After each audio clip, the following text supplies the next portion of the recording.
Praise the Lord. പ്രിയപ്പെട്ടവരെ, സമർപ്പണ പ്രാർത്ഥനയുടെ 3-ാം ദിവസത്തിലേക്ക് നിങ്ങളെല്ലാവരെയും ഒത്തിരി സ്നേഹത്തോടെ സ്വാഗതം ചെയ്യുകയാണ്. ഈ ശുശ്രൂഷയിലേക്ക് കടന്നു വന്ന ലോകം മുഴുവനിൽ നിന്നുമുള്ള, ലോകത്തിൻ്റെ നാനാ ഭാഗങ്ങളിൽ നിന്നും, ദേശങ്ങളിൽ നിന്നും, രാജ്യങ്ങളിൽ നിന്നും, ഭൂഖണ്ഡങ്ങളിൽ നിന്നും ഈ ശുശ്രൂഷയെ സ്നേഹിക്കുകയും പ്രാർത്ഥിക്കുകയും ചെയ്യുന്ന എല്ലാ പ്രിയപ്പെട്ട മക്കളെയും ഓർത്ത് പ്രാർത്ഥിക്കുകയാണ്. കർത്താവ് ഇന്ന് നിങ്ങളുടെ ജീവിതത്തിൽ ഒരു അത്ഭുതം ചെയ്യും. പ്രിയപ്പെട്ടവരെ, എങ്ങനെയാണ് പ്രാർത്ഥിക്കേണ്ടത്? പ്രാർത്ഥിച്ചാൽ എങ്ങനെ കാര്യങ്ങൾ നടക്കും? കർത്താവ്, എങ്ങനെയാണ് നീ ഞങ്ങളുടെ പ്രാർത്ഥന കേൾക്കുന്നത്, ഞങ്ങളുടെ പ്രാർത്ഥനയ്ക്ക് ഉത്തരം ലഭിക്കുന്നത്? അങ്ങനെ ഒരുപാട് കാര്യങ്ങൾ നമ്മുടെ മുൻപിലുണ്ട്, ഒരുപാട് ചോദ്യങ്ങളുണ്ട്. പലപ്പോഴും നമുക്കറിയില്ല എങ്ങനെയാ പ്രാർത്ഥിക്കേണ്ടത്. പക്ഷേ ഇവിടെ ദൈവം നമ്മളെ പ്രാർത്ഥിക്കാൻ പഠിപ്പിക്കുന്ന സമയമാണ്. നമ്മുടെ കർത്താവ് നമ്മുടെ ജീവിതത്തെ അനുഗ്രഹിക്കും, അഭിഷേകം ചെയ്യും. ഹല്ലേലൂയ. ഈശോയേ,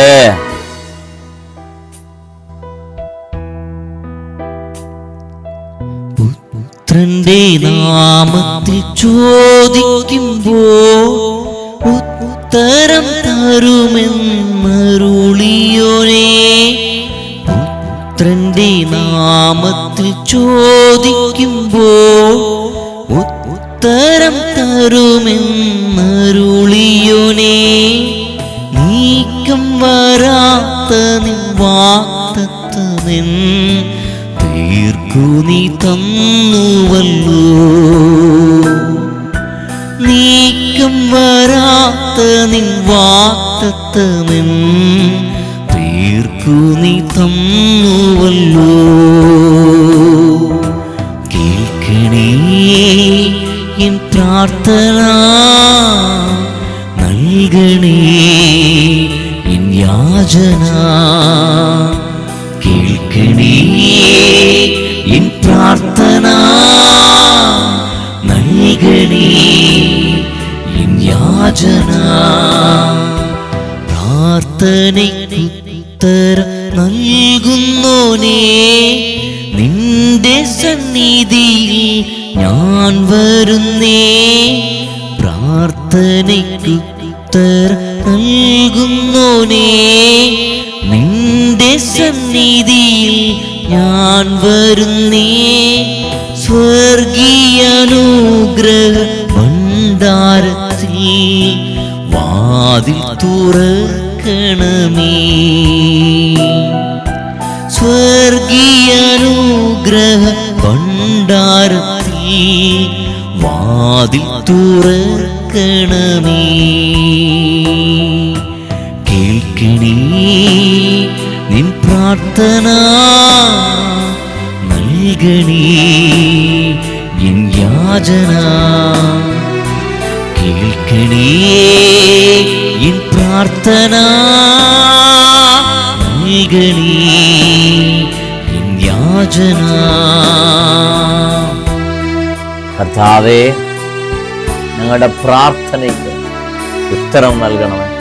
ഞങ്ങളുടെ പ്രാർത്ഥന കേൾക്കണം. ഒത്തിരി വിഷമത്തിലൂടെ കടന്നു പോകുന്നവരുണ്ട്. പകർച്ചയിലൂടെ, കടബാധ്യതയിലൂടെ, രോഗത്തിലൂടെ, ഞെരുക്കത്തിലൂടെ കടന്നു പോകുന്ന അനേക മക്കളുണ്ട്. കർത്താവേ, അവരുടെ ആവശ്യങ്ങളിൽ ഇടപെടണമേ. അവരുടെ പ്രാർത്ഥന കേട്ട് അവരുടെ ജീവിതത്തിൽ അങ്ങയുടെ ഹിതം പ്രവർത്തിക്കാൻ അഭിഷേകം ചെയ്യണം. യേശുവേ,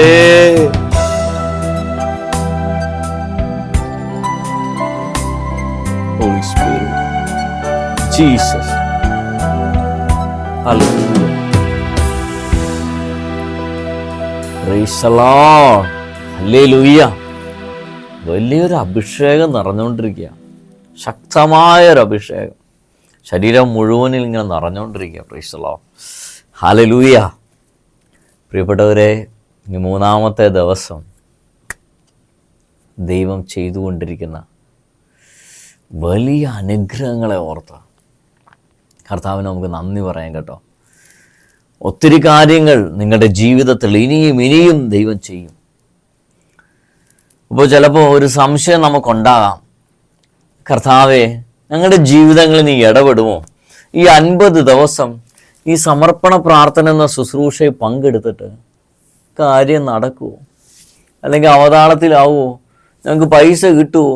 ഞങ്ങളുടെ വീടിൻ്റെ പണി നടക്കുമോ? കർത്താവേ, ഞങ്ങൾ എന്ത് ചെയ്യും? ആരോട് പറയും? Praise the Lord. പ്രാർത്ഥിക്കുന്നുണ്ട്, ശുശ്രൂഷ പങ്കെടുക്കുന്നുണ്ട്, പക്ഷെ ചില സമയങ്ങളിൽ സംശയം, ചില സമയങ്ങളിൽ കർത്താവ് നടത്തി തരുമോ, അല്ലെങ്കിൽ അത് നിറവേറുമോ, കർത്താവ് ചെയ്യുമോ, ഇങ്ങനെയുള്ള ചില ചോദ്യങ്ങൾ. Praise the Lord. നമുക്ക് ബൈബിൾ തുറക്കാം. യെശയ്യാ പ്രവാചകന്റെ പുസ്തകം 66-ാം അധ്യായം അതിൻ്റെ 9-ാമത്തെ വാക്യം. ശക്തമായൊരു വചനമാണ്. യെശയ്യാ പ്രവാചകന്റെ പുസ്തകം 66-ാം അധ്യായം 9-ാമത്തെ വചനം. എല്ലാവരും വായിച്ചേ, നമുക്ക് ഒരുമിച്ച് വായിക്കാം. കർത്താവ് അരുളി ചെയ്യുന്നു, ഞാൻ പ്രസവത്തോളം എത്തിച്ചിട്ട് പ്രസവം ഉണ്ടാവാതിരിക്കുമോ? ജന്മം നൽകുന്ന ഞാൻ ഗർഭപാത്രം അടച്ചു കളയുമോ? ഇത്ര ശക്തമായ വചനം.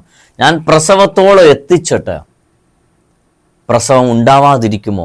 ജന്മം നൽകുന്ന ഞാൻ ഗർഭപാത്രം അടച്ചു കളയുമോ? പ്രിയപ്പെട്ടവർ, നമ്മുടെ കർത്താവ് ഒരിക്കലും നമ്മുടെ വഴി അടക്കില്ല.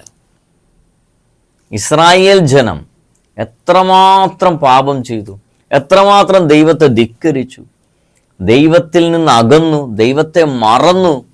എന്നിട്ടും കർത്താവ് അവരെ കൈവിട്ടോ? അവസാന സമയത്ത് ആ ചെങ്കടലിൻ്റെ മുൻപിൽ നിൽക്കുമ്പോൾ വേണമെങ്കിൽ കർത്താവിന് കൈവിടാമായിരുന്നു. പക്ഷേ അവിടെയും കർത്താവ് ചെങ്കടൽ അടച്ചു കളഞ്ഞില്ല. ചെങ്കടൽ തൻ്റെ പ്രിയപ്പെട്ട മക്കൾക്ക്, ഇസ്രായേൽ ജനത്തിന് വേണ്ടി ദൈവം അത് തുറന്നു കൊടുത്തു, ഓപ്പൺ ചെയ്തു. കർത്താവ് നമ്മുടെ ജീവിതത്തിൽ ഓപ്പൺ ചെയ്യും. ഹല്ലേലൂയ. ബ്രദറിൻ്റെ ധ്യാനം കൂടാൻ വേണ്ടി വന്ന ഒരു ഫാമിലി ഓർക്കുകയാണ്. പ്രിയപ്പെട്ടവരെ, അവരുടെ ജീവിതത്തിൽ വിവാഹം കഴിഞ്ഞ് അവർക്ക് കുഞ്ഞുങ്ങളുണ്ടാവുന്നില്ല. 2 കുഞ്ഞുങ്ങളുണ്ടായത് പോയി, പിന്നീട് കുഞ്ഞുങ്ങളുണ്ടാവുന്നില്ല. ആ സമയത്താണ് ബ്രദറിൻ്റെ ധ്യാനം വന്ന് കൂടുന്നത്. ആ സമയത്ത് ദൈവത്തിൻ്റെ പരിശുദ്ധാത്മാവ് എനിക്ക് തന്ന ഒരു വചനം യെശയ്യാ 66:9 പ്രസവത്തോളം എത്തിച്ചിട്ട് ഞാൻ പ്രസവം ഉണ്ടാവാതിരിക്കുമോ? ജന്മം നൽകുന്ന ഞാൻ ഗർഭപാത്രം അടച്ചു കളയുമോ? ഈ വചനം ആ ദമ്പതികൾക്ക് കൊടുത്തു. അവരോട് പറഞ്ഞു, അടുത്ത വർഷം നിങ്ങൾക്ക് കുഞ്ഞുങ്ങളുണ്ടാവും. Praise the Lord. ആ സാക്ഷ്യം ഞാനിവിടെ കൊടുത്തേക്കാം, നിങ്ങൾ കാണണം കേട്ടോ. 1 വർഷത്തിന് ശേഷം പ്രിയപ്പെട്ടവരെ, മുൻകൂട്ടി കർത്താവ് പറഞ്ഞത് ഒരു ആൺകുട്ടിയാണ്, എബനേസർ എന്ന് പേരിടണം. ആ കുഞ്ഞിന് എബനേസർ എന്ന് പേരിട്ടു. അത്ഭുതകരമായിട്ട് കർത്താവ് കൊടുത്തു. കണ്ടോ, കർത്താവിന് ഒരിക്കലും അടച്ചു കളയാൻ അറിയില്ല.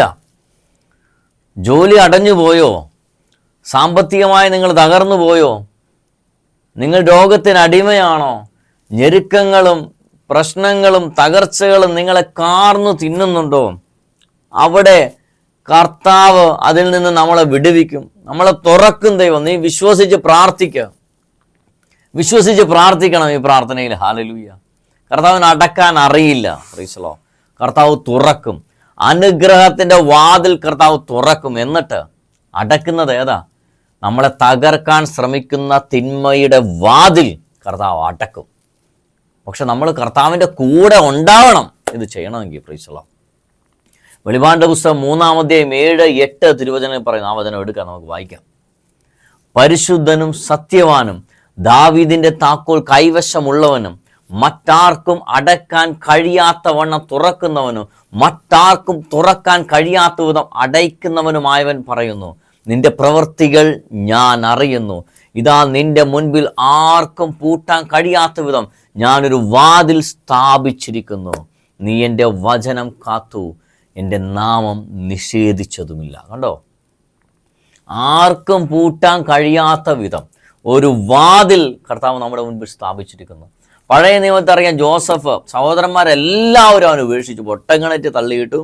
അവിടുന്ന് കൊല്ലാൻ നോക്കി. റൂബൻ എന്ന സഹോദരൻ്റെ വാക്ക് കേട്ട് അവർ കൊന്നില്ല, അവനെ ഇസ്മായിലിയർക്ക് വിറ്റു. അവിടെ ചെന്ന് ഈജിപ്തിൽ അടിമവേല ചെയ്തു. പ്രിയപ്പെട്ടവരെ, പൊത്തിഫറിൻ്റെ വീട്ടിൽ അടിമവേല ചെയ്തു. അവിടെ വെച്ച് അവൻ്റെ ഭാര്യ അവനെ കുടുക്കിലാക്കി, കാരാഗ്രഹത്തിലാക്കി. അവിടുന്ന് ഫറവോയുടെ സ്വപ്നം വ്യാഖ്യാനിക്കാൻ വേണ്ടി ചെന്നു. അവിടെ നിന്ന് ഫറവോയുടെ സ്വപ്നം വ്യാഖ്യാനിച്ചു. ഫറവോ അതിൽ സംതൃപ്തനായി അവനെ ഈജിപ്തിൻ്റെ ഗവർണറായി അപ്പോയിൻ്റ് ചെയ്യുകയാണ്. Praise the Lord. കണ്ടോ, അപ്പോൾ സഹോദരങ്ങൾ അവനെ അടച്ചു കളഞ്ഞപ്പോഴും കർത്താവ് അവൻ്റെ വാതിൽ അടച്ചില്ല, തുറന്നു. നമ്മുടെ ജീവിതത്തിൽ ഇതുപോലെ ചില സഹോദരങ്ങൾ അടച്ചു കളഞ്ഞിട്ടുണ്ടാകും നമ്മുടെ വാതിൽ. കുടുംബത്തിലുള്ളവർ, നമ്മളെ പ്രിയപ്പെട്ടവർ നമ്മളെ തകർക്കാൻ നോക്കിയിട്ടുണ്ടാകാം. പ്രിയപ്പെട്ടവരെ, നമ്മൾ മനസ്സിലാക്കണം, നമ്മളെ തകർക്കാൻ ആർക്കും കഴിയല, ആർക്കും കഴിയല. നമ്മളെ നശിപ്പിക്കാൻ ആർക്കും കഴിയല്ല. കർത്താവ് നമ്മുടെ കൂടെ ഉണ്ടെങ്കിൽ കണ്ടല്ലോ, വെട്ടി കഷണാക്കി ഇട്ടാലും അവിടെ നിന്നും കർത്താവിനെ വിളിക്കാൻ എഴുന്നേൽക്കും. ഹല്ലേലൂയ. അവിടെ നിന്നും എഴുന്നേൽക്കും. അതാണ് കർത്താവിൻ്റെ മക്കളുടെ പവർ. അതുകൊണ്ട് നമ്മൾ മനസ്സിലാക്കണം, ഒരു വാതിൽ നമ്മുടെ മുമ്പിൽ അടഞ്ഞു പോയിട്ടില്ല. ആദ്യം ഇത് മനസ്സിൽ പറയണം. IELTS ഒരുപാട് തവണ എഴുതി ഫെയിൽഡായിപ്പോയോ? OET ഫെയിൽഡായിപ്പോയോ?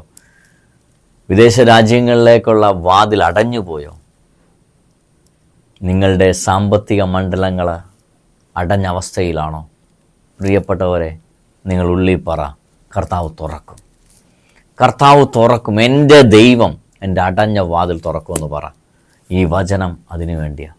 ഈ സമർപ്പണ പ്രാർത്ഥനയിൽ ദൈവം നമ്മളെ ഈ വചനം കേൾപ്പിച്ച് അതിനു വേണ്ടി അടഞ്ഞ വാതിൽ തുറക്കാനും തുറന്ന വാതിൽ അടക്കാനും നമ്മുടെ കർത്താവിന് കഴിയും.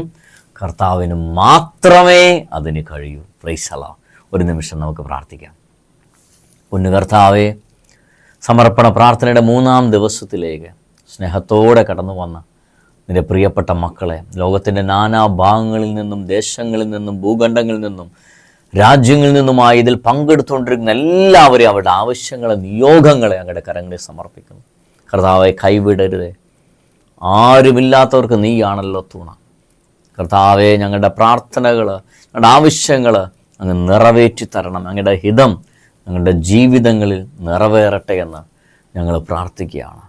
കർത്താവിൻ്റെ സാന്നിധ്യത്താൽ ഞങ്ങളെ നിറയ്ക്കണമേ. Praise the Lord. ഹല്ലേലൂയ. പ്രിയപ്പെട്ടവരെ, ഈ സമർപ്പണ പ്രാർത്ഥന എന്ന ശുശ്രൂഷ